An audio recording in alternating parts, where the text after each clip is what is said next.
He proposed. She said yes. Then the internet found out. Now the tabloids are circling, the fans are investigating, a Christmas wedding is being planned, and a K-pop reunion concert is threatening to derail it all. Welcome back to Christmas in Old Town love stories, where luxury is decadent, chemistry is addictive, and love never shows up when it's convenient. The plane soared above the clouds as the morning sun painted the sky in shades of gold and pink. Mee-Mee rested her head against her fiancé, Joo-Won, who was fast asleep. One arm was folded across his chest. The other was draped protectively across her lap, even in sleep. Mee-Mee smiled. Millions of people knew him as one of the biggest K-pop stars in the world. To her, he was simply the man who snored softly whenever he was exhausted. Carefully, she glanced down at her left hand. The engagement ring sparkled in the sunlight. The custom diamond caught the light from every angle, scattering tiny rainbows across the cabin. A week ago, she had been his girlfriend. Now she was engaged to Joo-Won. The thought still felt unreal. Unable to help herself, she opened the photos on her phone. The first image made her laugh. The day they met. Her cousin Mel's wedding to Prince Soren. The reception had been otherworldly. Christmas lights sparkled across the ballroom while guests danced long into the next day. Kairos 5 had been the featured performers. She remembered standing near the stage, singing along to every word. Then Joo-Won had looked directly at her, winked, and before she knew it, she was dancing on stage with one of the biggest stars in the world. Neither of them had known it then, but that day had changed everything. She smiled and continued scrolling, one from New Year's Eve, the night he kissed her in front of the world at midnight, a photo of Joo-Won and her singing together in Hawaii. Mee-Mee was being silly, going live on all of social platforms, goofing around, but somehow people were enthralled with their talent, and quite frankly their relationship. It gained them fans around the world. Another showed him carrying her shoes across the beach after she'd complained her feet hurt. Mee-Mee laughed softly. Then came photos from family dinners, cookouts, birthdays, little moments that had somehow become some of her favorite memories. She scrolled farther back through her camera roll. Then came the wedding photos, Maeve and Tae. Their elegant Washington, D.C. ceremony, followed by their stunning Seoul celebration. Maeve was cheesing so hard in every single picture that Mee-Mee couldn't help but laugh. "Now I understand what it's like to be with a K-pop idol," she whispered. She'd listened to Maeve talk about fan culture, international tour, security details, and internet rumors. Tae was no longer a K-pop singer. He had transitioned to being an A-list actor. But his fans from music and movies were both hardcore. Back then, what Maeve was sharing had sounded exciting. Now, she understood every word of where Maeve was coming from.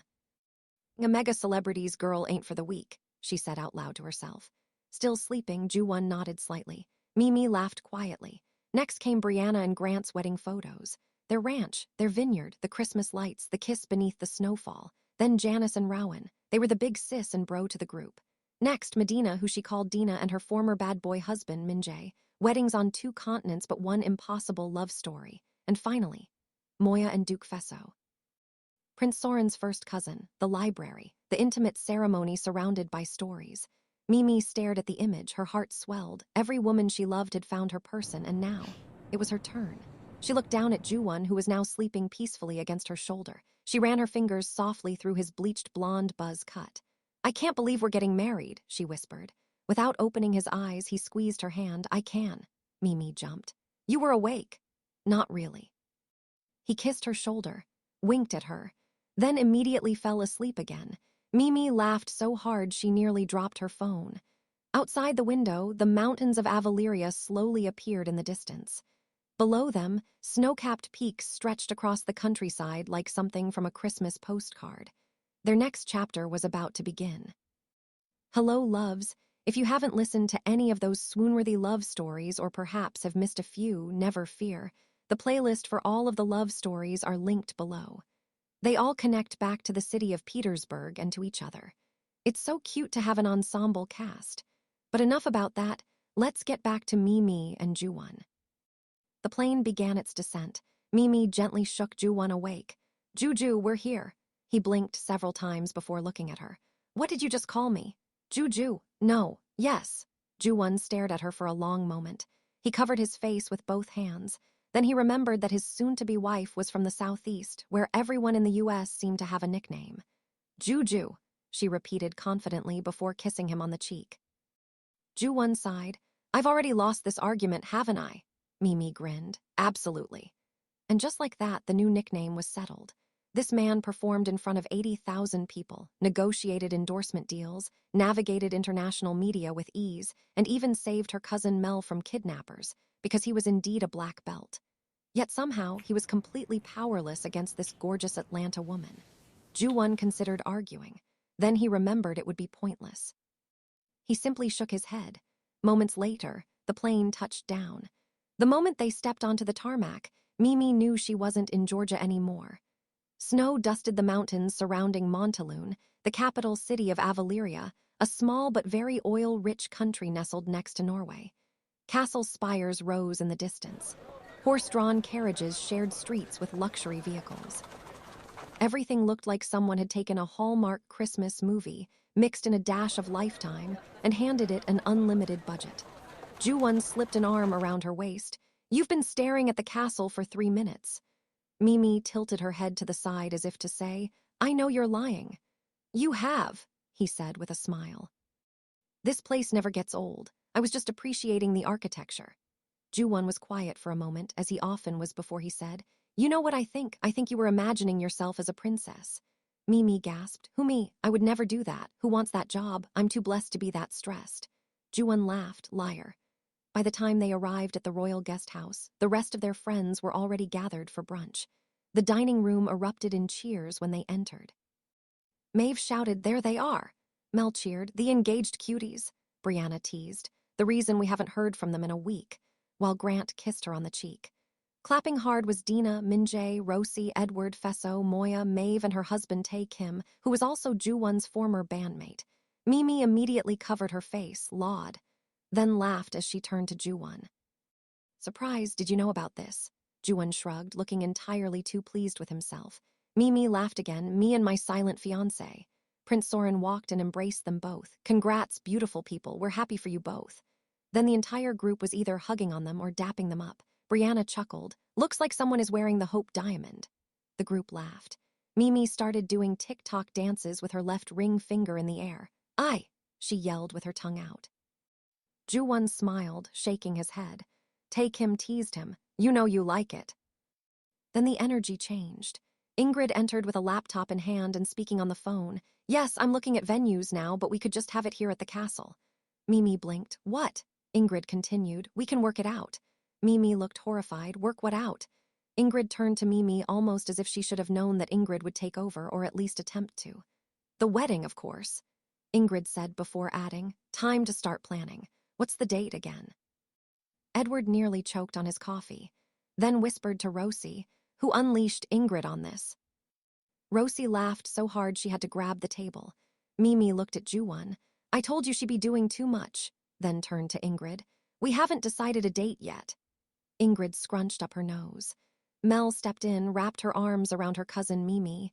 Ingrid is right. I have to put my event planner hat on. You know, Rosie, Ingrid, and I will plan this for you, once we know the venue. We can lock in the date. Maeve pointed toward an empty chair. Sit down before Ingrid starts discussing floral arrangements. Too late, Ingrid replied. White roses, winter greenery, gold accents. Maeve looked at Mel, pointing to Ingrid. That's your girl. Mel shook her head. Mee-Mee dropped into her chair. Help, she sighed. Nobody helped. Joo-Won, who had been mostly quiet during this whole exchange, said, Okay, we need a venue, right? Does anyone have suggestions? Dina offered, I think it should be somewhere that means something special to you. She looked at her husband, the former mafia boss, who still after 2 years made her heat up at the sight of him. So we had 2 weddings, she began. One in LA where I'm from and a second in Seoul where Min-jae's business is. Min-jae added, the best of both worlds. The group nodded. Moya grabbed Fesso's hands. She said quietly, our venue was the library because we both enjoy reading. Fesso dapped up Joo-Won. Thanks again for saving us, bro. Ingrid shook her head thinking about how Fesso and Moya eloped, leaving her with confused wedding guests, television crews, and reporters, but no bride and groom. Soren laughed. Best replacement concert ever. The brunch quickly turned into what could only be described as a meeting of the newlyweds club. Everyone had advice. Everyone. Grant recommended private vows before the ceremony. Brianna recommended hearing extra photographers. Min-jae insisted security should be increased. Dina agreed. Maeve recommended a detailed timeline. Tae recommended taking random naps whenever possible. Mel recommended not listening to anyone at the table. That's actually the best advice so far, Joo-Won said. The room burst into laughter. For the first time since the proposal, Mee-Mee felt herself relax. She wasn't planning a wedding alone. She had a village.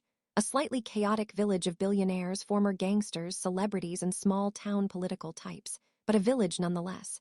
Then Rosie's phone buzzed. She glanced down. Her smile disappeared. The room immediately went quiet. Rosie slowly turned her phone around. "Oh," Mel leaned forward. "Oh no," said Maeve.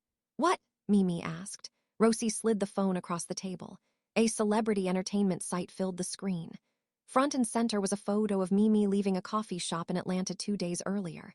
The engagement ring sparkled clearly on her finger.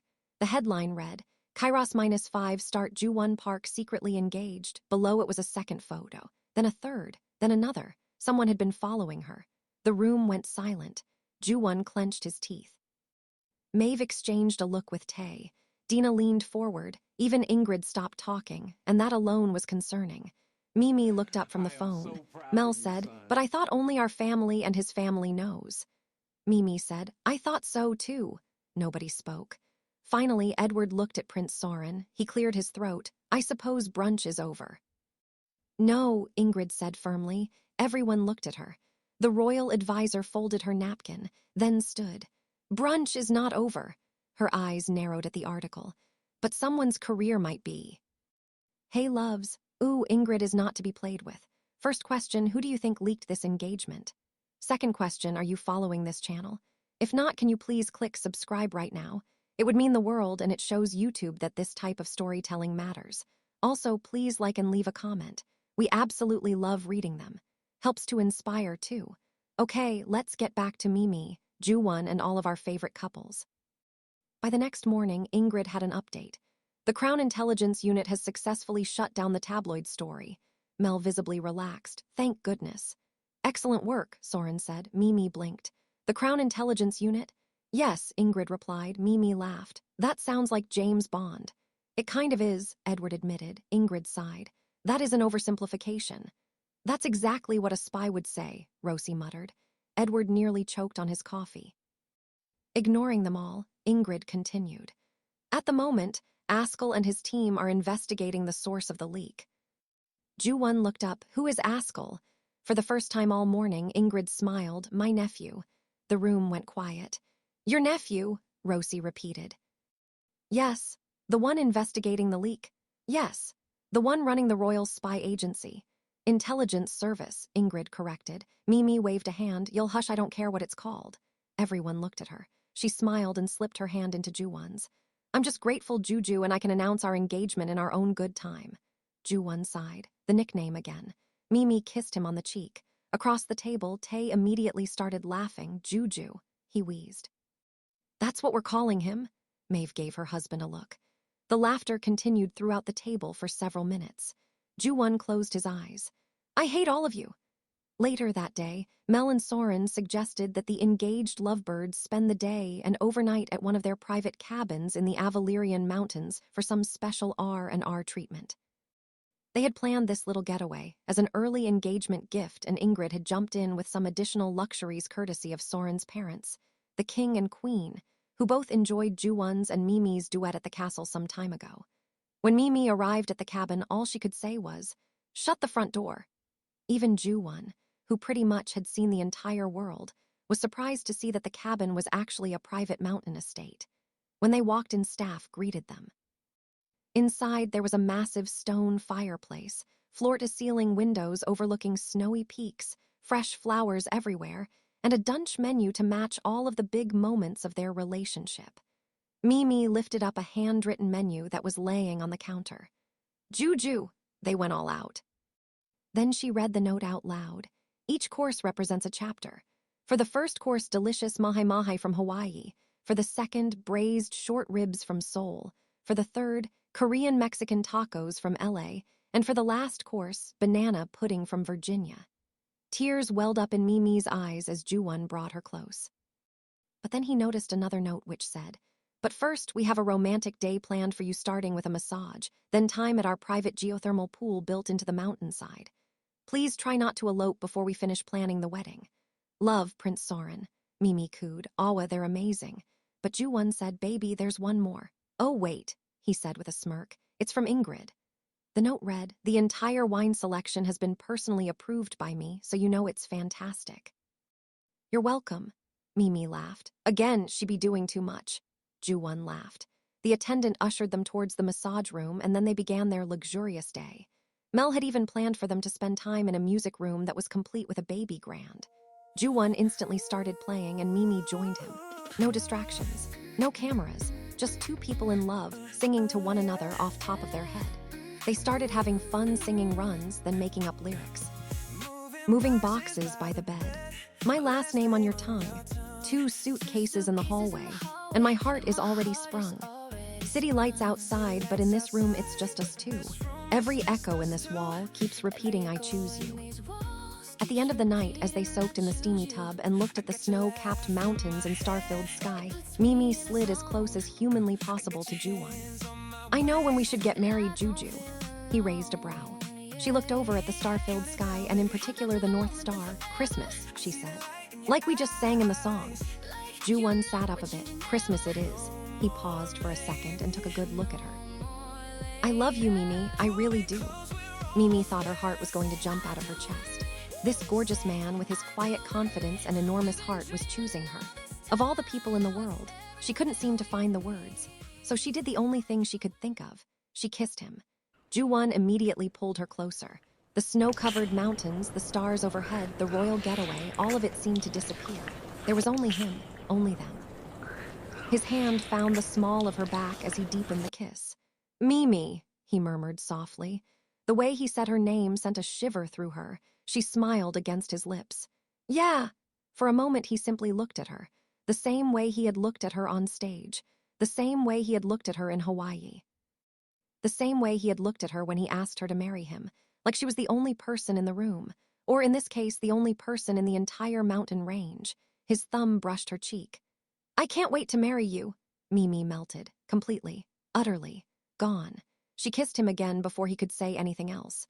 Joo-Won laughed softly against her lips and wrapped both arms around her waist. The steam curled around them. The snow continued to fall. For a brief moment, the rest of the world felt impossibly far away. Then his phone rang, not buzzed, rang, the emergency ringtone. Joo-Won froze. Mee-Mee groaned no. He glanced at the screen, then groaned too. "Ji-sun," he said. Mee-Mee dropped her forehead against his shoulder. "Tell her we're in the mountains." "She knows we're in the mountains." "Tell her we're busy." He laughed. "She definitely knows we're busy." The phone rang again, and again. Joo-Won sighed the sigh of a man whose manager had impeccable timing. Then he answered. "Ji-sun," she said, "I guess congratulations are in order. I read on IG today that you're engaged." Joo-Won sighed. Ji-sun continued with the authority of a 4-star general. "We'll deal with that later. Your flight has already been booked. It's an ASAP situation." "Seriously?" Joo-Won questioned. "Seriously," she confirmed. "Okay, bye Nuna." "Don't call me bye Nuna. We're not finished. I'll catch up when you get to the office," Ji-sun said, and with that she hung up. Joo-Won stared at Mee-Mee. Then Mee-Mee stared at Joo-Won. After a moment she said, "She makes Ingrid look like Mr. Rogers." Joo-Won laughed so hard he couldn't breathe and then grabbed her and kissed her as much as he possibly could. The next morning upon her return, Mee-Mee discovered 5 things. First, Mel had created a spreadsheet and had populated 90% of it.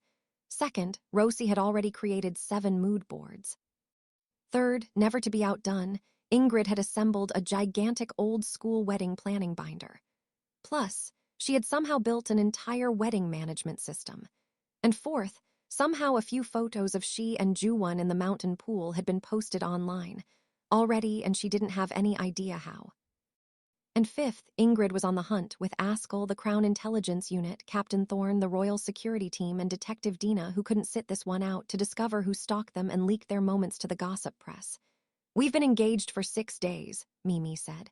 7, Mel corrected. "That's worse," Rosie grinned. "You should see the flower folder." "I don't want to see the flower folder." Ingrid looked offended. "The flower folder is magnificent." Meanwhile, several thousand miles away in Seoul, Joo-Won sat inside a conference room at the label. Ji-sun was staring at him.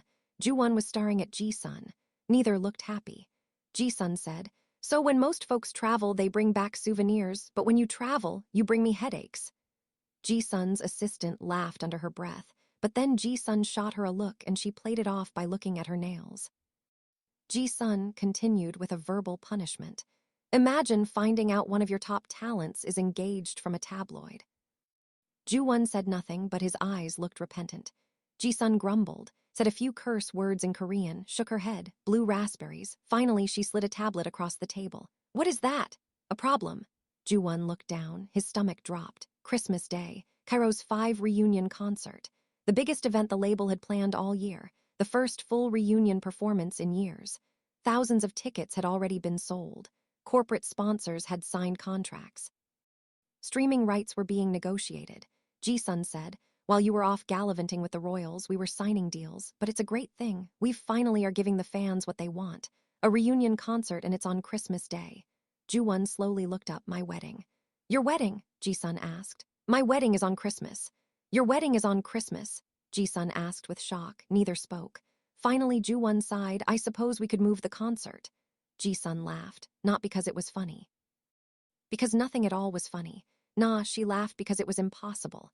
"No," she said. "What do you mean no?" Joo-Won straightened in his seat. "I mean no."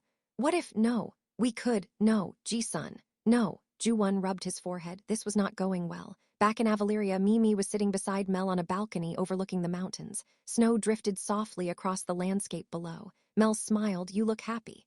Mee-Mee glanced down at her engagement ring. "I am." Mel nodded.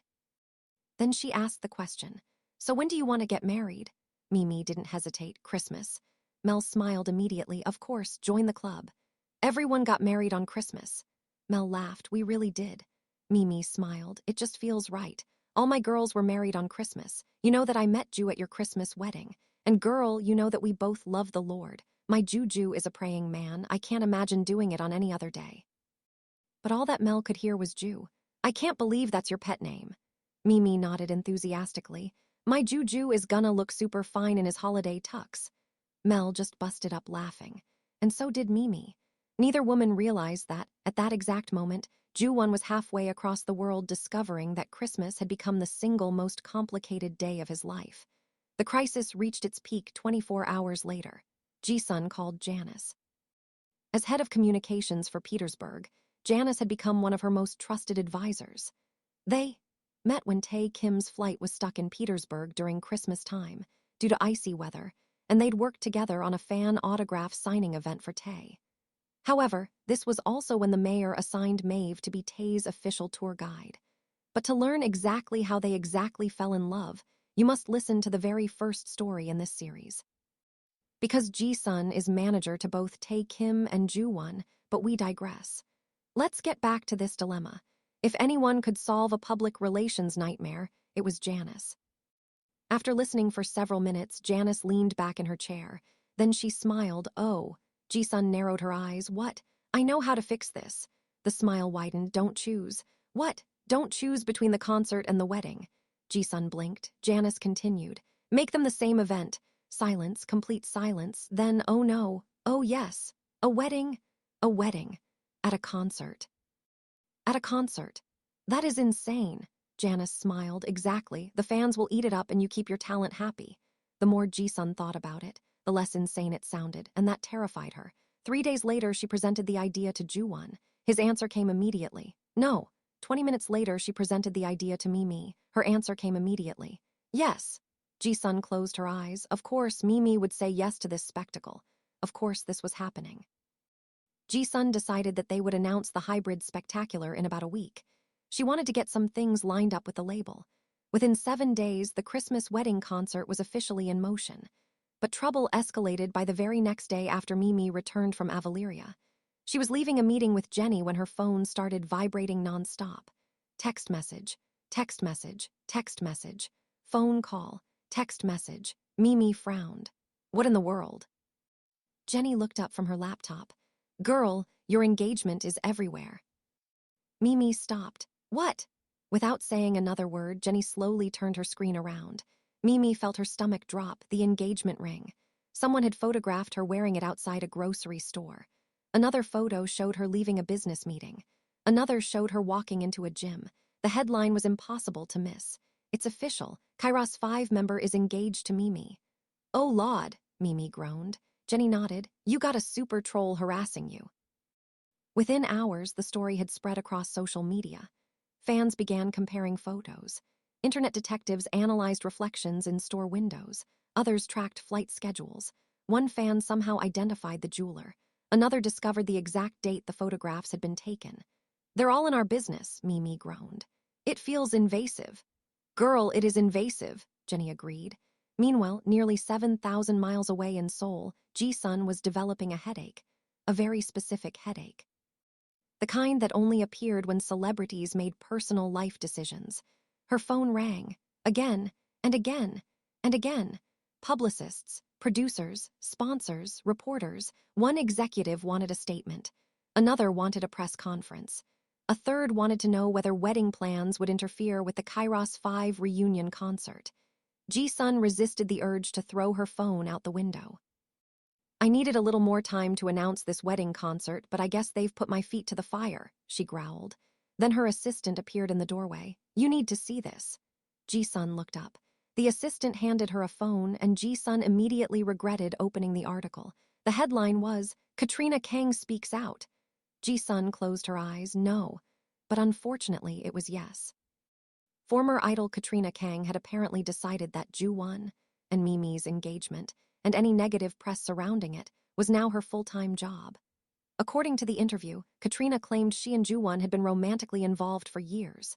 She implied secrets, hinted at scandals, suggested there were things about this quiet star that fans didn't know. She even alluded to knowing intimate details about him, like where a certain birthmark was. She never actually made any accusations. Which somehow made it worse, because now everyone was speculating. Ji-sun pinched the bridge of her nose. Why? Her assistant considered the question attention. But Ji-sun shook her head, maybe, but it also feels like revenge. Her assistant shrugged. She's a hater, Ji-sun said. This needs to be shut down and quickly. Back in Atlanta, Mee-Mee was trying very hard not to throw her own phone. Unfortunately, Katrina had now appeared on 3 different talk shows, and each appearance became more dramatic than the last. According to Katrina, she and Joo-Won had shared an earth-shattering, deep connection. On one show, she dabbed at her eyes with a tissue and sighed dramatically. We had that special kind of chemistry. Like with just one look we could heat a room up, but we weren't allowed to show it. The interviewer leaned forward sympathetically. Why couldn't you show it? Katrina lowered her eyes. Well, I don't know if everyone knows this, but K-pop idols often sign contracts promising not to date publicly. It's to preserve the fantasy for the fans. The interviewer nodded. I never knew that. You poor thing. So you were in love and couldn't show it. Something flickered across Katrina's face as though she was deciding exactly how much fiction to add to the story. Then she sighed. It was stronger than love. Joo-Won just wasn't brave enough as a rookie artist to tell the world. Jenny yelled at the phone. He did not want you, boo. Mel shook her head. Turn that mess off. She needs a hobby, Jenny declared. Mee-Mee nearly choked laughing, not a hobby. A hobby. The 2 women dissolved into laughter because if they didn't laugh, they might scream. Just then Mee-Mee's phone buzzed. Joo-Won, she smiled. The text was short, but then again all of his texts were short. You okay, baby? Mee-Mee typed back instantly. More than okay now. A few seconds later, 3 dots appeared, then another message. Good, Mee-Mee laughed. Typical Joo-Won. 1-word answers. She kissed at her phone. Jenny said, that man always gets you together. And she did the same for him.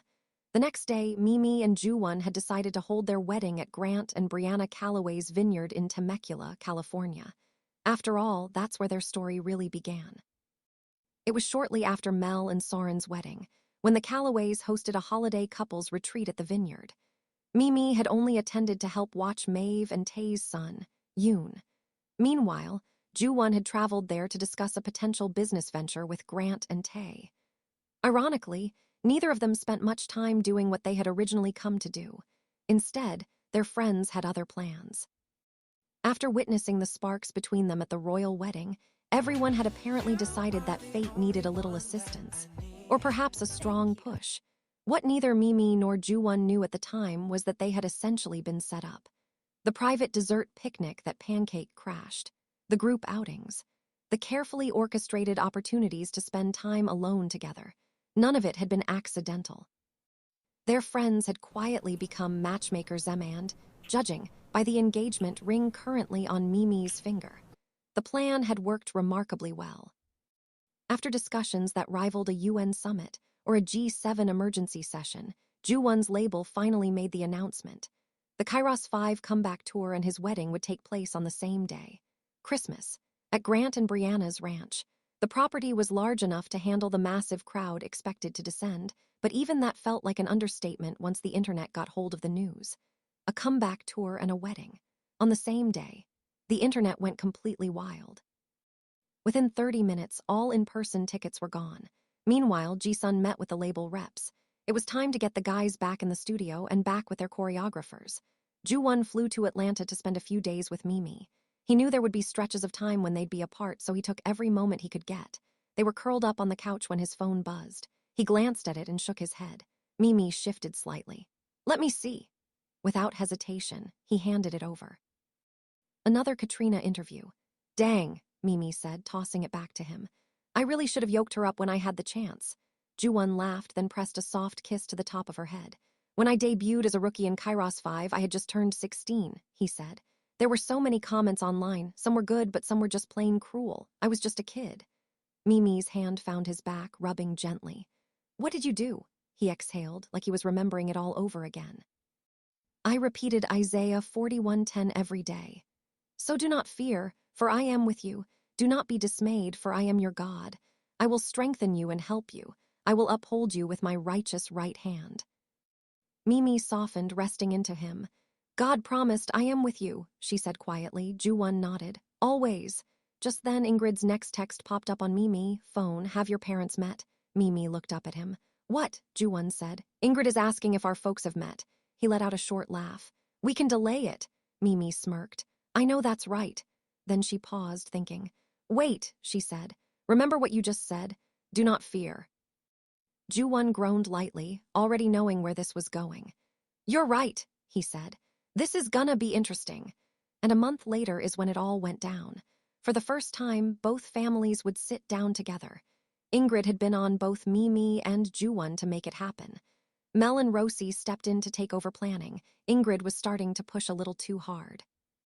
They enlisted Mrs. Park, Joo-Won's mother, who insisted on honoring the Korean tradition of a formal first meeting between immediate families before the wedding. It was a chance to eat well, but also get dressed to the nines. She chose a private dining room inside her brother's restaurant, known for fine dining and even finer discretion. So on that important day, there sat Mee-Mee's parents, Joo-Won's parents, and enough food to feed a small village. Mr. Park didn't know if he should bear hug or bow. Mr. Thomas was in the same boat. Everyone was nervous. Everyone, especially Joo-Won. "Why are you sweating?" Mee-Mee whispered. "I'm not." "You are." "Not." "You absolutely are." The meeting began cautiously. But then Mee-Mee's father asked Joo-Won's father about his favorite soccer team, and suddenly the conversation stopped feeling like a diplomatic summit and started feeling like a friendly rivalry waiting to happen. Then Mrs. Park asked Mee-Mee's mother about her beautiful garden. The one Joo-Won had, in fact, FaceTimed from more than once like it was a private botanical tour, and Mee-Mee's mother immediately slipped into full proud tour guide mode. Somewhere between soccer opinions and rose pruning techniques, the tension started to deflate. Then something unexpected happened. The ice didn't just break. It politely excused itself and left the room. Everyone got along, not just politely, not just for appearances. They genuinely enjoyed each other's company, like they hadn't just met to potentially determine the emotional future of two entire families. No, they were becoming a family. Mrs. Thomas handed Mrs. Park carefully chosen gifts, the kind people actually hope to receive. Mrs. Park was delighted when dessert arrived. She presented the Thomas family with a beautiful rice cake, a tiered confection decorated in a Western style with elegant piping and delicate flowers. By coffee, stories were being shared, photographs were exchanged. By the end of the evening, Mee-Mee's mother was swapping recipes with Joo-Won's mother. Mrs. Park admitted she'd been putting pot liquor in everything ever since Mee-Mee cooked with her. Joo-Won looked absolutely stunned. Mee-Mee squeezed his hand beneath the table as if to say, "It's all good. And I told you so." And for one perfect evening, everything felt settled. The families approved. The wedding plans were moving forward. The future seemed certain. Unfortunately, certainty has never survived very long in Old Town, because someone was about to make a move that threatened everything. To hear how Mee-Mee and Joo-Won's wedding turns out, join us for the next episode. Trust us, it's a good one. This has been Christmas in Old Town, where ambitious women, unexpected love, and the holiday spirit collide. Please subscribe, like, comment, and share. Hit the notification bell and fall in love with our stories. More romances are coming, all happening in the city of Petersburg. The more people subscribe, the more love stories we can tell. Join our Patreon for exclusive behind-the-scenes access as we bring our actual Christmas romantic comedy to life. You'll find all of the information in the description. The more you support, the more love stories we get to tell. And if you're new here, you've got some catching up to do. In Petersburg, the mayor's inner circle is full of brilliant, dynamic women, and each of them finds love at Christmas. Be blessed and have a very merry everything.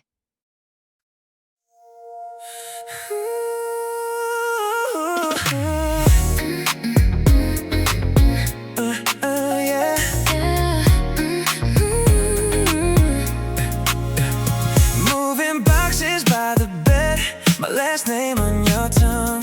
2 suitcases in the hallway, and my heart is already sprung. City lights outside, but this room is just us two. Every echo in these walls keeps repeating, I choose you. I got your laugh in my head, It puts me in a zone, I got your hands on my waist, and I don't feel alone. Yeah, yeah. count it down, baby. Countdown to the moment, then forever. I see the light in your eyes. Like you know we're changing never. No more maybe, No more later. pull me close, we're almost there. Say I do with me. Say I do with me. We've been dreaming all this time. Now it's everything we need. Say I do with me. Say I do with me. I do with me. Your name in my song, my heart where you breathe. Mama in the kitchen, humming as she grins. My cousins keep on screaming when they hear what love we're in. All the noise around us talking, yeah, they getting loud. But I only watch you shine and you make this whole world proud. You stole my breath at the party. Now you wear my shine. Every road I walked before, Led me straight to you each time. count it down, baby. Golden hour, then the altar. Can hear our future calling strong, I never falter. No more maybe. No more later. Pull me close, we're almost there. Say I do with me. Say I do with me. I do with me. We've been dreaming all this time. Now it's everything we need. Say I do with me. Say I do with me. I do with me. Your name in my song, my heart where you breathe.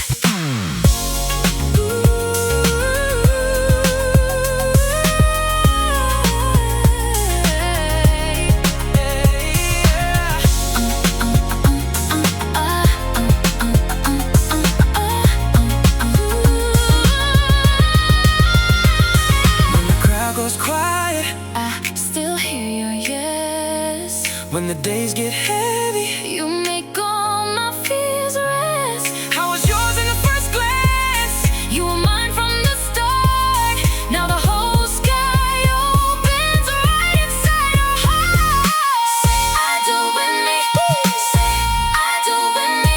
We've been dreaming all this time. Now it's everything we need. Say I do with me. Say I do with me. I do with me. Your name in my song, my heart where you breathe. Say I do with me. Say I do with me. One more step, one more vow. Then forever's all we know.